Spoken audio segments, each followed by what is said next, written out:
They particularly care about the background? Well, she's the cute queen. I started because my, at that time, office mate convinced me that I should do this with her because her class was a Q class, and I said I don't ever want to have anything to do with this, ever. And she promised me that I could do this, and so we got the grant together, and it has been a learning process for me for the past 2 or 3 years. Mhm. So here we are now, the whole department's, the whole process was to get the writing program on board. So now we've all fully implemented, and all of the instructors in the writing program now have to have a Q assignment, both 1013 and 1023. Mhm. 1023 is simply more complex than the 1013 assignment. So I made this handout for you guys because it just covers some basic information Yeah. that you kind of need to know. Now, granted, it is targeted more for composition too, because that's where my experience comes in to play, because I actually haven't taught Comp 1 since I started this. So I was in charge of building the assignment for Comp 2. Right. Okay. So because of that, this handout I created for you guys just because I thought it was some basic, simple information that could help you when you get students and they bring you these Q assignments and they have no idea Right. what it is they're supposed to be doing. Okay, so one of the primary things at the very first thing that I've listed on there is that they fail to recognize that the Q assignment requires them to actually interpret data. They often just repeat the information that is on the given data set. So I brought the book just so you could see. This is a data set. The first essay that my students had, some of you had to work with my students right now, and they had to write a classic argument using this data set as their primary source. They had no clue what that meant, and it has been a learning process. The only thing they were required to do in the first essay was to create a visual and discuss it. The goal is that they would be able to interpret it, but pretty much as is the norm, most of them just use this table. They went to the website, they turned it sideways, and they made it a bar graph, and they considered that element done. Well, they did what I asked them to do, but that's not the goal, okay? So that's number one, that's what you're going to see to begin with, is that they'll just simply turn that and they won't interpret it. But the key to a Q assignment is that they actually have to interpret the data. And this book refers to it, and the students understand it more easily as telling the story of the data. That means that they're interpreting, that's a lot of information here, but they have to be able to, and it's intimidating. And it's not your job to interpret it for them. They have to figure out how to do that for themselves, okay? So when you're reading it and you're reading their paper, say you're sitting here reading the paper, and you know it's a Q assignment because hopefully they brought the assignment in to help you, something like that, and you're reading it and you see absolutely no numbers whatsoever in this paper, that's problematic. Because there has to be numbers, there has to be numeracy of some kind in this paper, or it doesn't fulfill the minimum requirements of a Q assignment.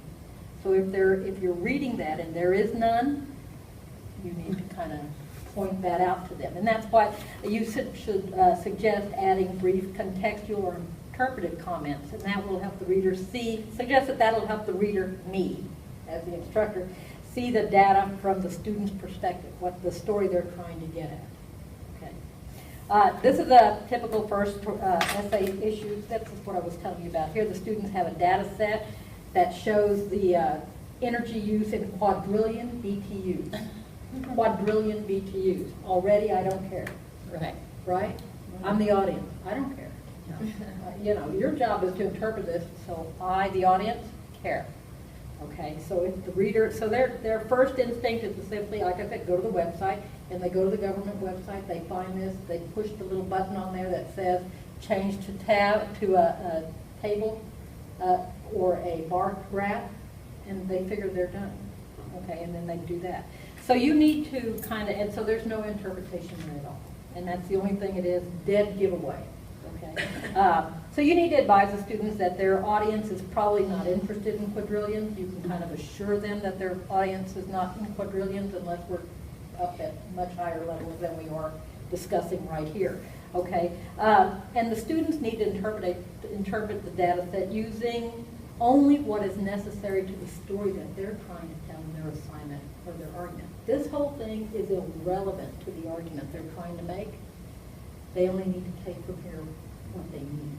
Okay. And so I put a couple of red flags on data interpretation products that you should note to self as you're helping the students with their problem. If you see large numbers, quadrillions, it should throw up a red flag. They have no clue what they're supposed to be doing. They don't know that they're supposed to be interpreting the data. Big red flag. Referring to the original data set instead of figure one or their own visual that they have to create. You need to know that all of these Q assignments requires the student to create a visual. So, of their own devising, not go here and push the button. They actually have to interpret and put it. So if you see that they're continually referring to this original data set, like this tells you where it's from over here, and they're always referring that instead of figure one or their own visual, that's a red flag. Also, Martha and I were discussing, if you see giant full-page visuals, another red flag, they're kind of clueless. You got to give them some direction. So if you see these red flags, you kind of begin by examining the data set with the student. You just ask them to look at it or pull it up on their computer, because later on, especially in Comp 2, they have to find their own data sets rather than being handed. So you might ask them to pull them up. Hopefully by this point they're going to know better, but in case, they can pull them up on their computers. And you just kind of guide them into the process. Like I said, you're not interpreting for them. They have to know how to do it themselves, which to me would be a relief. I don't want to know how to, I don't want to interpret this data set for you. So you ask the student what the data set shows about the percent of the quadrillion BTUs. What is the quadrillion percent of, say, dry natural gas mean being used in the United States during 1 year and another? What's the percentage? How does that help the story you're telling or the argument? Okay. And another question, after, if they can answer that, and they're probably going to be stumped and say, I don't know. So they have to kind of figure that themselves. Okay. You can kind of guide them if you feel like you're able to do that, but they have to be able to do that themselves, or they haven't achieved the goals that we have set forth. And then if they can figure that out, ask how different percentages regarding the types of fuels between 1 year and another helps tell the story of their data. How does that help their argument? Help them kind of see that they don't need all of this. They only need the little part that they need to talk about in the assignment. And the whole assignment isn't about this. It's about other sources as well. But they want the visual to talk about that. So you're just kind of guiding them to that part, okay? So after they come back with another draft, hopefully, and they have interpreted some basic information, they need to know, the student needs to frame the numbers in a manner that best tells the story or facilitates the assignment as it is. So that's where your job in tutoring comes into effect with the writing part, because that's where you kind of see if there's actually numbers that actually serve the assignment well, and it's not in quadrillions. Okay, so you, I thought I would put that in there, that you need to know that numbers have to be part of the Q assignment. So these are two of the most common ways that you can suggest for students, and these are out of our book, and they're great if you want to keep them on hand just to show the students, it helps them kind of understand. To put numbers in the writing process, raw numbers versus percentages, and so here it just says 50 children were abducted in Texas in 2013. In raw numbers, it sounds incredibly high and scary. If you're writing a paper on the lack of police protection during, off school, when students get out of school, that would be a really good way to fit that number into the argument. However, and that's a good way to put the story of the data right there, but mean versus median versus mean. The mean is the average of all the numbers on the list. The median is the middle number when you line them all up. So if you say the same thing again, I'm sorry, I jumped over. However, if you say 0.001% of children in Texas were abducted in 2013. That's a much less scary rate, and it sounds better. And if you're on the other end talking about police protection is so much more effective now. So they have to learn how to use the numbers so it helps their argument and tells only the story they want to tell. Not all of this. Right. This just totally confuses them, right? So the next one is the mean versus mean, and this is the median versus mean. I'll get it out in a minute. The mean is the average of all the numbers on a list, and the median is the one in the middle when you line them all up like this. I asked that question when I started this, and it took me forever to get it. It's sequentially in a row, from low to high, okay? So here's two different examples. The data shows that in 2006, the mean annual income for retired families was $41,928. Not wealthy, but enough to live comfortably if that's the story they're trying to tell about. Social Security doesn't need to be raised because, if the families can live comfortably. That's the argument, fine. However, on the other side, at the same side, the median income was $27,798. That tells a whole different story. So these are the most common and the easiest suggestions that you guys could probably make to help the students you're guiding, just to put those in. Remember, it doesn't have to be the whole paper filled with all of this. It just has to be a certain section that helps them guide their way. And do they know how to find the median versus the mean? Based according to our... Right. So they get a little part of the data, and they can do the median of that or the mean. Yeah. And they can figure it out from if they have the data set. And remember, while they're learning how to do this, they're in other classes learning how to do the same thing. Because in the other classes that already have the quantitative part in it, they have to figure out how to put that in writing. So all of the classes that have no quantitative element now have to learn how to put the quantitative in the part. So throughout the university, all of these being in English like this. Mm-hmm. So, and I have students come back and I just learned that in class, I know how to do that. That's Yeah, right. so as the semester progresses, they're going to become more and more knowledgeable. But make no mistake, I have never considered it part of my job work. I don't know that you should consider it. You're to teach them how to find the Right. median. They should already come to the table with that information. What they're stumped with is why in the world and how in the world they're supposed to put that in a paper. They can talk about their conclusions like this. They're going to talk about, the number one thing they're talking about is how the quadrillion BTU shows that our renewable energy is not as effective as it should be. And that's what I've discussed it. No, you haven't. It's not enough to draw the conclusion. No, you have to. You have to tell me the story. How did you get there? And that's why the book always refers to telling the story of the data. So you have to bring them down the road. So when you're reading the paper and you're reviewing the paper and you see absolutely nothing having to do with numbers in there, then you should feel secure in advising that that's part of the coverage, especially if it's a Q assignment. It's not effective without it. Yeah. So then we get to the visual part. So students also have to create a visual. I don't know about MLA. In MLA formatting, it's always figure. It's always a figure. Okay, I'm going to say that again. In So MLA visual, using MLA, it is always called a figure. A figure. So if you have a graph and you have a chart that's figure one, That makes figure sense. two, Yeah. everything is called a figure. Everything is called a figure. Good. Yes. So here's figures. Okay. So- Those assignments typically be written in that format. Typically in the writing program, the majority of people do. There are some who offer a choice of formatting styles. They can do APA, but typically most of them do VMS. Okay. So usually it's preferred to figure one. In my papers, they're only allowed one visual because in my experience, if you ask for more than one, wow, are you going to get more than one? Okay, so, and that's kind of a self-defeating purpose. So it's always figure one. It is always at the bottom. Okay. Okay. There always has to have the source underneath it that tells where the original data set was. Okay, in 1013, we go out and interview people, so they don't have to do that there. They don't have to do that. Okay, because they created They've it. Yeah. created their own, so they're their own source and it need not be there. But Right. if they're referring to a data set from the Census Bureau or something, then they'll have to put that underneath here. And I don't know that everybody goes over that, but surely we know. Yeah.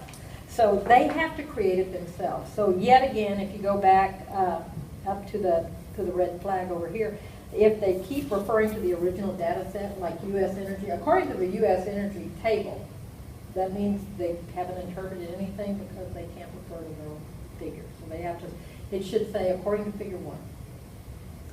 And if they're not doing that, then they don't understand what it is that they're supposed to be doing. I just worked with a student who was concerned that she was providing too much computation in her discussion. Is there such a thing as over-reliance on doing the computations and referring back to? Not that I have found Okay. yet. Okay. I have students who are much more advanced and used to doing this than Mhm. others. Right. Those are the rarity and not the norm.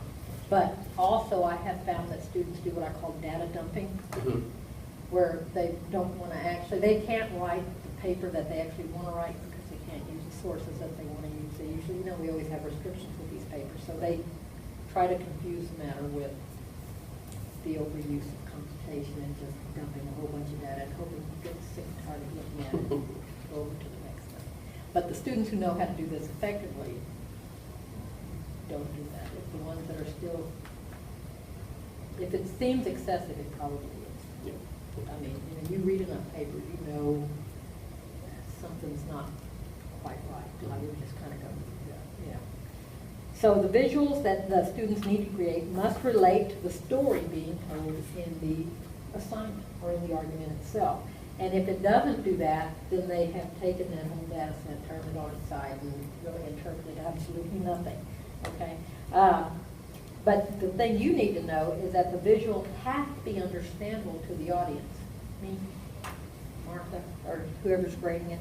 And so when you're looking at it, here's a quick, just easy guide to this. If you're looking at this visual and you have absolutely no clue what the heck they're talking about, you need to feel very free to tell them to revise it. Actually, when I'm teaching this, I tell students, take that visual and stop somebody out there and ask them if they know what that means, what it's talking about. Because the visual should say just as much as the text. And if they tell you no, then you know you have some revision. And they would revise their table by putting a title, labeling things. Labeling things, the XY axis should be labeled, there should be a title that's appropriate. Under here, figure 1 is a brief explanation of the information that is in the table. The information they are using, not the information in the data set. Dead giveaway again. If you see this big old thing that explains the data set, they haven't interpreted it. It should explain their interpretation only. So if you're looking at it and you have no clue, you need to tell them, oh, you're going to have to revise this. So it's specified from, I'm sorry, I was, didn't get in there. Oh, it's okay. There's a large data set and they're taking whatever's pertinent to their topic Yeah. and writing it, okay. Yeah.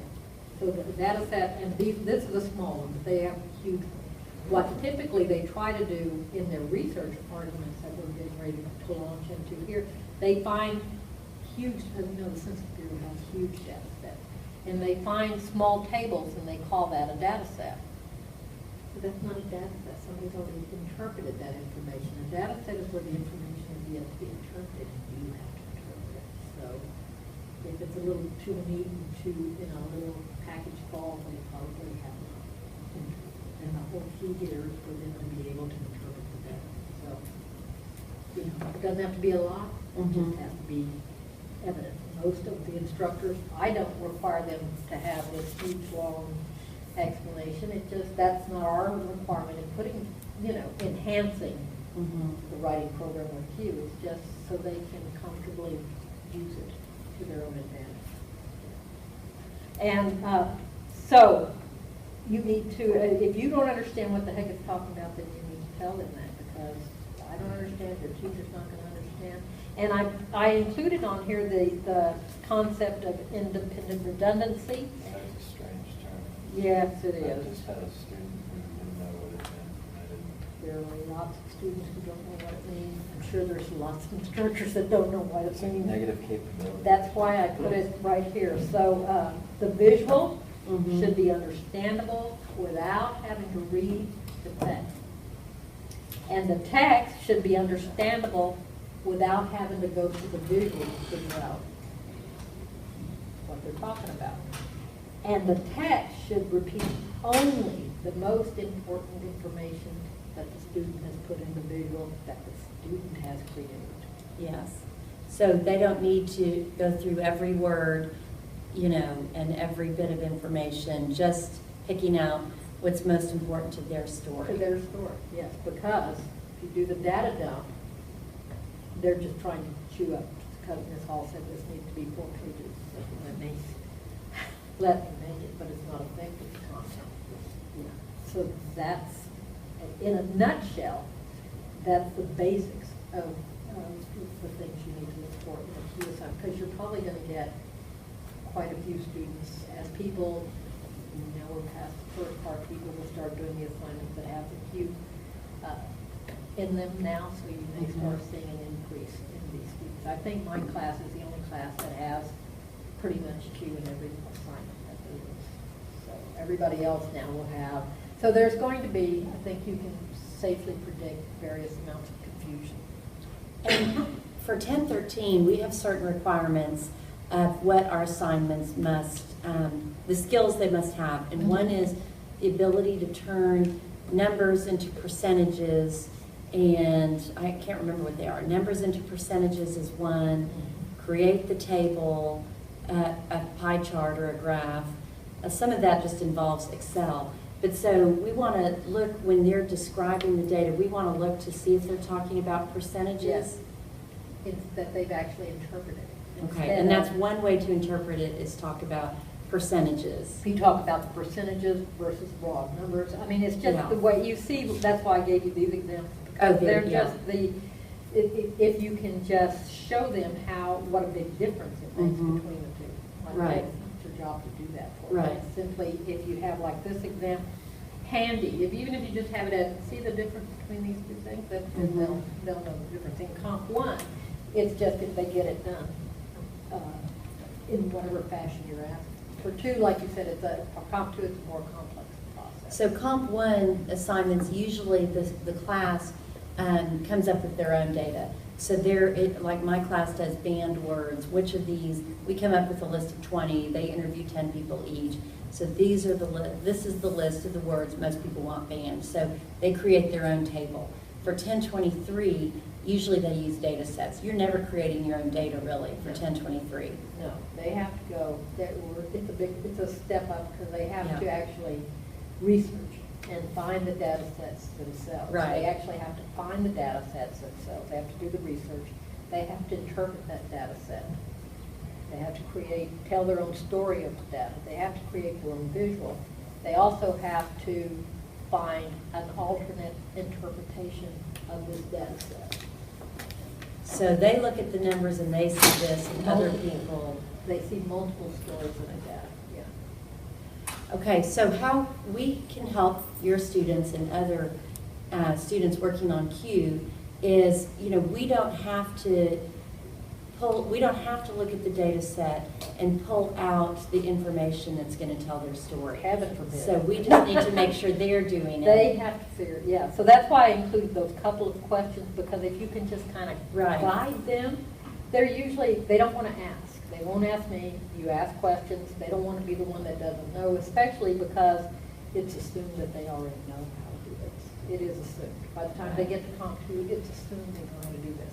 The fact is, often, they don't. They don't. So if you can just kind of guide them and tell them, Ms. Hall could care less about quadrillions, I'm telling you that right now. Yeah. She doesn't want to hear about quadrillions. So I didn't get to hear that part. Is Yeah. it just that the numbers? Well, yeah, numbers so are large? they look Yeah, at these see. data sets. Yeah, see, so this is about quadrillions, BTU in quadrillions. Mhm. I don't I have. don't care.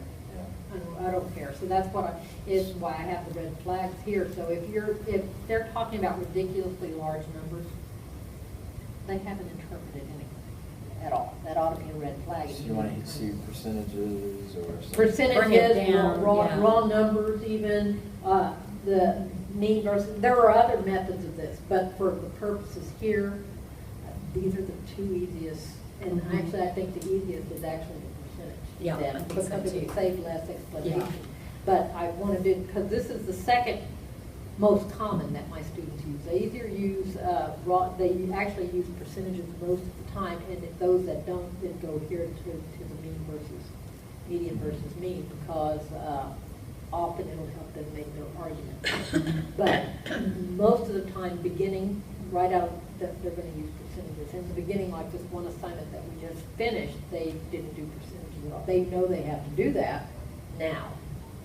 But slowly, but, I mean, this is just their introduction to the whole And process. the Little Seagull Handbook has a few pages at the front on visuals, and it talks about where the label goes and the title and the heading and things like that. And it's right at the beginning of the Little Seagull Handbook, like page 20 or something.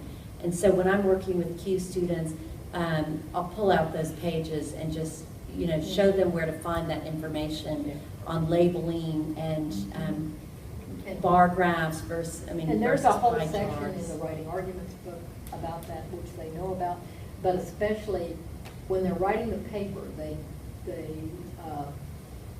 seem to falter on. They're so trying to get the argument out that they associating the numbers in the writing is what they don't know how to do, because those two things have not been combined in the past. Give us a sample sentence of just combining numbers in a sentence. Oh, well, these Yeah. are, right here, if you just talk. So data shows that, right. Data Okay. shows that the mean annual income was 41,000, okay? Mhm. So, which sounds like a whole lot of money, depending Mhm. on your argument, Mhm. if that's Okay. what you're trying to influence. Social Security does not need to do Right. that. Because data shows Right. that the mean annual income is this 44,000, much. That's enough yeah. for anybody to live off, especially if you own your own house. Right. However, if you're trying to show a whole different aspect, and you're on the opposing side that Social Security needs Mhm. to actually be increased, then you would do the median income, Mhm. which shows that it's 27,000, which makes it a lot harder to live off of. Yeah. Sure. Yeah. But that's, that's just examples to help you kind of direct the students, because I don't think anyone expects that you're going to teach this to your clients. Right. It's just We're looking thing. for that. Yeah, you're just looking for this kind of wording in here. So there has to be numbers somewhere within, or they haven't fulfilled the minimum requirements of the Q assignment. Even in Composition 1, when they have to create the data, they still have to talk about the data that they created, not just come to a conclusion about it. Are elements from this type of thing incorporated sometimes into the classic argument paper? That's my classic argument paper, yeah. I think I just. Yeah, they're I due don't today. know.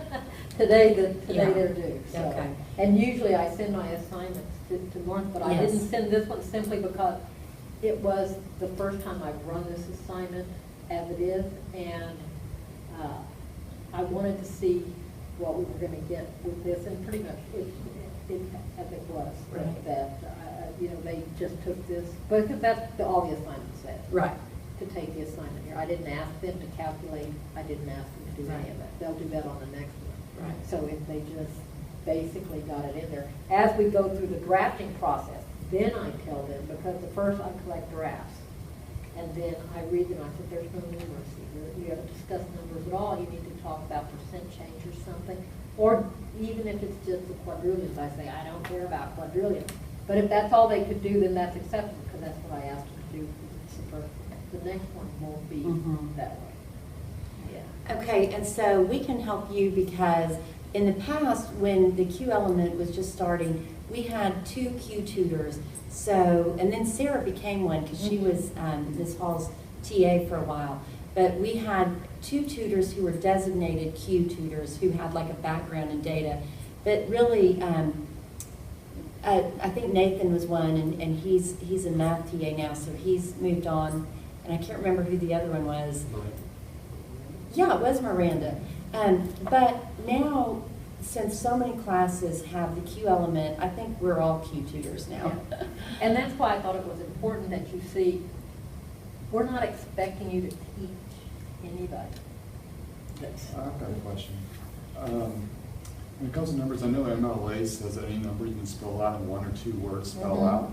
So if something like, if you say 50 children were using a number like that, should we still be advising to spell it out? Well, or- if it says so in the MLA, but it does, I don't know that it actually says that in the Siegel, does it? It does. It Yeah. says any number that can be Whereas written. APA is going to be any number under Yes. 10, so So should we it- be it spelling? should have been- yes, it Well, should should we be. tell, because there are sometimes where things are so See, number personally, heavy, where you've got like numbers I'm that not aren't. that picky, so. Yeah. Well, sure, but just Yeah. if we're doing what we're supposed to. Yeah. So we're gonna have like sentences sometimes where we're gonna have like 1,563. Okay, we're gonna have to put that in the actual numeral, Mhm. but the next thing will be like And then 50. potential. So, yeah. yeah, so it's gonna be the switching back and forth. Mhm. Is there, That's a great question. yeah, Yes, but you remember that the ultimate goal of the paper is communication. So it Okay. should be put in a way that best facilitates the communication of the Okay. data. And you want the reader to, I always tell my students, when I'm reading your paper, you want me to sit and read this paper from beginning to end without stopping. right, if you The break more this into times consistency, so. have to stop, the worse it is for you, so to speak. Yeah, it seems So like if it's a if I key keep paper, having to go, you know, like, 10. if my eye keeps Mhm. jumping from whole numbers to Okay. written numbers, and especially if you have written out 1 million, Well, you- 5 quadrillion, then I don't, automatically that's distracting, and I'm gonna go review that That's a good question. more Well, critically. It's almost like the, But to but be it's also more- very subjective, because it's almost like if the person reading it is the kind of person who gets turned off by seeing that is not the actual format, then that's what stops them, Yeah. you know, so. I always tell my students to go with what your tools say. mm. That's why I always, there are 2 different ways to do the figures, Mhm. and I think the Siegel shows one method and this book shows the other. Mm. I advise them to use tools that we require them to have. That's this and the Siegel. So as long as they do them in following one example or the other, that's fine with me as long as it's consistent. So we might want to show them the page in the little Seagull where it says that these words should be spelled out and these words shouldn't. Mhm. However, we may also mention that it's your call, because if you're mixing up this sentence with some written words and Mhm. some numerical numbers, I feel it Yeah, doesn't well, look, it's as easy as 103 and 50. Those two are gonna Yeah. have to be put differently in the same sentence. If Right. they're in 103 isn't a quadrillion, it's not, doesn't Right. seem like an off-limits number, you know? yeah. So. So I might think it has point to be that like out. some sort of Yeah. consistency And when thing, you're like talking about make judgment percentages, calls. usually, when they're doing about percentages, they Mhm. usually put those actually in the numbers rather than writing out. It looks very odd to write out 50%. Well, no, Zero what also point says, zero, well, it says yeah. percentages Mhm. and decimals, But always just put in plain that. numbers, I don't. That's a great I question. think I'll look that's- into that and see if we can find. But I'm not that big. Yeah. I'm not, I'm much more about the content than, it can be very distracting. And I might mention, this is very distracting, why don't you, I wouldn't Yeah. come off for it, but I would point out, because the goal is for them to go here into more Yeah. advanced classes, and they might find out that that's a little, but I tell them to go, I always tell them to use the tools, go by the tools, they'll never go, I won't count off as long as if it's, obviously, they have these 2 Right. tools, we tell them to use it, Mhm. therefore they do. So Exactly. I don't send them elsewhere. In the MLA text, actually, there is a section that tells you how to do it, and it's neither one of these. And so the only thing that we have corrected here is the figure 1.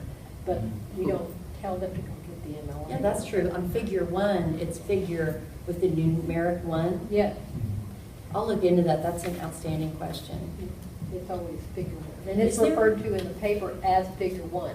Please ask them not to do the C figure 1 thing. It's supposed to be part of the rhetoric. Right. Okay.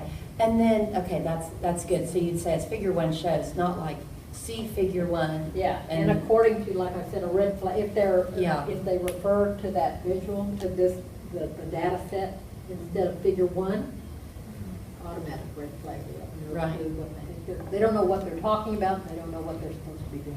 Except Ms. Hall said I had to use this sort of. And then when we need to do some more Excel workshops too, because when students come asking us like, well, how do I do a chart or graph? Then usually I'm like, well, our computer associate can help you, but probably we should offer one of those like weekly or every other week so that so that you and Erin are not always answering that question. Because sometimes, I don't know if y'all have gotten those questions, the real how-to questions, and I'm like, all right, that's next door. And Yeah. then, and I wonder if there are any like posters or anything that we could, that Heather could create, that we could post on the wall to help our tutors be reminded of some of these Q elements or students. I was, for instance, I even thought, maybe raw numbers versus percentages, like a poster with Yeah, some well, of these. you're welcome to take any part of that you like. I just wanted to hit Mhm. the things that I thought students would most frequently come at. Right. That's, after especially with the first draft. By the time we get to the second and third draft, they're kind of coming into, and they'll have much more specific questions. And I actually sent students to see the Q tutor. I didn't know you didn't have Yeah. one. And they were like, they came, they said, they don't know what I'm talking about. Oh, Yeah. you didn't have any. So I guess we're all going to be We're all Q Q together. tutors. Because I think it'd be too much for, with every student doing these, you Mhm. can't do that to a Q Yeah, tutor. so it's just meant to give you the Yeah. basic heads up kind of a thing. Right. about This is some of the questions they'll be asking. So, and we don't expect that you're going to do the math for them, and they actually are supposed to know how to do this already. And if they don't, they need to go see the assistant to do Right. that. They can go to the tutors out there. Yes, the other Yeah. tutors. Ours is just to make sure. Q tutors. Yeah, if you're reading it and there, you don't see any numbers, that's Red gonna be problematic, yes, very much so. Do y'all have any other questions according, from papers you've been working on or students you've been working with? The only question I've had this year so far was the student who tacked the table at the end of the paper. And so I said, with certainty, I know I'm right on this one, you need to move it It into the needs to body go, of the paper. it has to be in the body of the paper. It needs to be as close to where it's being discussed as possible. May not always be feasible to have it Mhm. exactly where it is, but it should be as close to where it's being discussed. It should be, as far as size go, it should be proportional to the information being conveyed. And so, when you see, and it has one little and it's this big, it's, again, Yeah. red flag. Not You effective, Yeah, yeah. it's not effective, it doesn't need to be that big. It's Right. fine that it may just only have the one line that has the 3 points, all of that's great, because that's all that's being asked, but it needs to be proportional. Okay. I have a quick. Oh, I'm sorry. Is this your coinage, or is that a term that they use? What? Independent redundancy? That's what is actually Oh, it's in the coming from source. John. Mhm. That's the source, that's Still what they, changing my mind. yeah. Because I'm so used to, this term always has a pejorative connotation, Mhm. redundancy, so, anyway. Yeah, so it's, well, they're not gonna know what this is, probably. Yeah, and a student. But you just, Yeah, they that's- need to know what, they need to know that that's actually the Yeah. ultimate goal. A student said she had to write an author statement Yeah. explaining how she achieved independent redundancy. If she did, probably did. Yeah. Yeah. I have a question about the level of help as far as us here in the lab. Like, I often have people come in who don't know anything about Excel, and they're basically like, here, do it for me. Like, they show me the data, and they're like, can you But they show can me pull up a how? YouTube video on anything else they want to know how to do. So send them to YouTube. That YouTube has an Excel, how to Excel video for every version of So Excel I don't that think there you should is. be creating a No, graph. you should Okay, never- so I should only answer very specific Yes, questions and you not show should. them like. Yeah. You could show them, here's this button here, but yeah, no, they have to do it themselves. Now, we could do Excel workshops Yeah. at that level where, okay, if you need to know how to do that, you know, every other week we're doing an Excel workshop. that- you and should that would be attend great, that. because Yeah.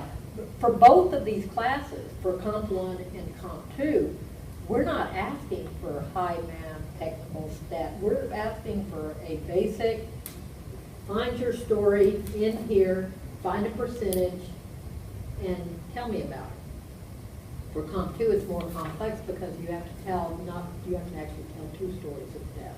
One, the view that's going with the argument, and one, an alternative, which that Mhm, which that, you do here. in both yeah, of them. with the Yeah. retirement thing works both ways. Yeah. So, yeah, that's what we're asking them to do. We're not asking them to do that Calculus. awful thing that person brought to you that, about the, what was it? Find I don't remember, but I the, heard something somebody. about the wrong percentage of, Yeah, they wanted the percentage of people who are going to vote for our governors, people running for governor. But they went out and actually asked students, like, who are you voting for, blah, blah, blah. And like, a yes was a 1 and a no was a 0.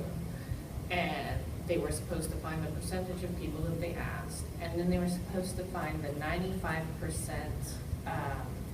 confidence rate. Confidence Yeah. rate. And I was like, I learned that in my statistics class, but this is for like. Yeah. Political science. A level 1 political science class. I was like, they haven't learned this. I don't know what they're supposed to. Because do. they're supposed to be, this is what you're gonna run into, because they have to write a paper on it. Yeah. See, so you're gonna be getting this, not only from our classes, but for political science, I know. Mhm. History, I know that they have to do that. And, political science, history, and government. See, and I think, All of yeah. them have to write papers that have a quantitative. have- So we are not supposed to be responsible for helping them find the percentages. You know, I mean, you know, I'm sure you were very nice. But that's, you know, once you find the percentage, come in here and we can help you with the paper part. Yeah, and that's what the questions that I put on here, just kind of direct them. Can you find the percent Mhm. and the relation for the quadrillion BTUs? Mhm. Because your audience doesn't care about quadrillion, Right.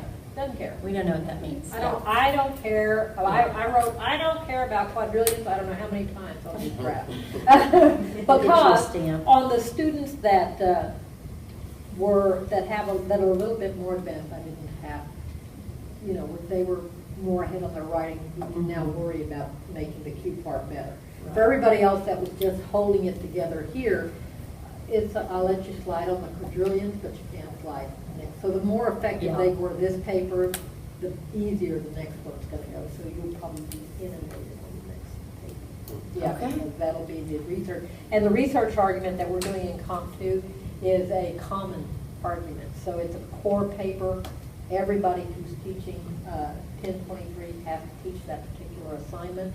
The topics may be different, but the core of it and the elements, finding 2 points of 2 stories of the data is common to all. And when I get that prompt, I'll send that out to you all.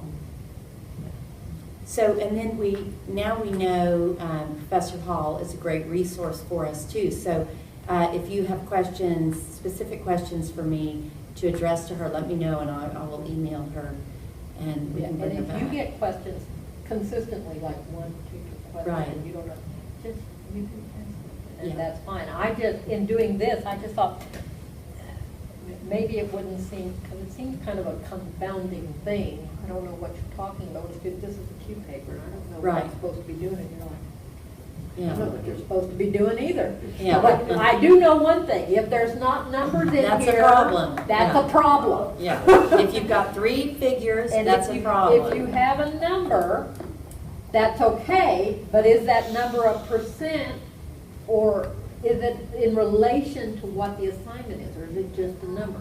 A number is okay, we got a number, now let's go to the next.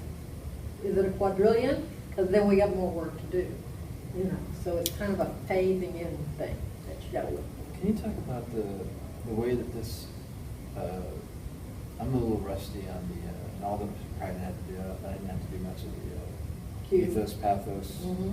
And since that's part of the assignment that I saw today, I was trying to determine how much of a stickler you were gonna be about those, because I know I've seen, Ethos, pathos, logos. yeah, the ethos, pathos, logos, and, is that it? Arrows, yeah, no, but I. And, yeah, and the, I think I saw a paper with a student where, I think part of your assignment was to have an expression of the opposing view, Have to be an alternate. an alternate view, yeah.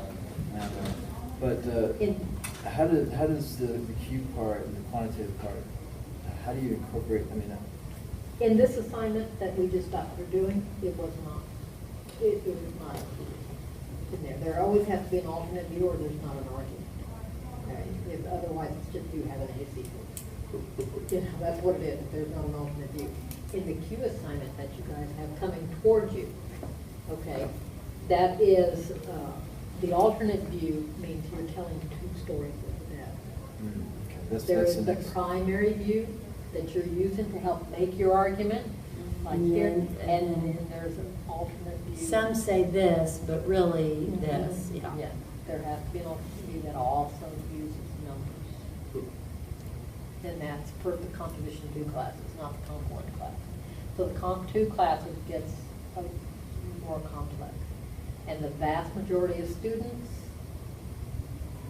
struggle tremendously with the assimilation part. That's called assimilation in Q speak. So they struggle horribly with the alternate view With the data. with the data.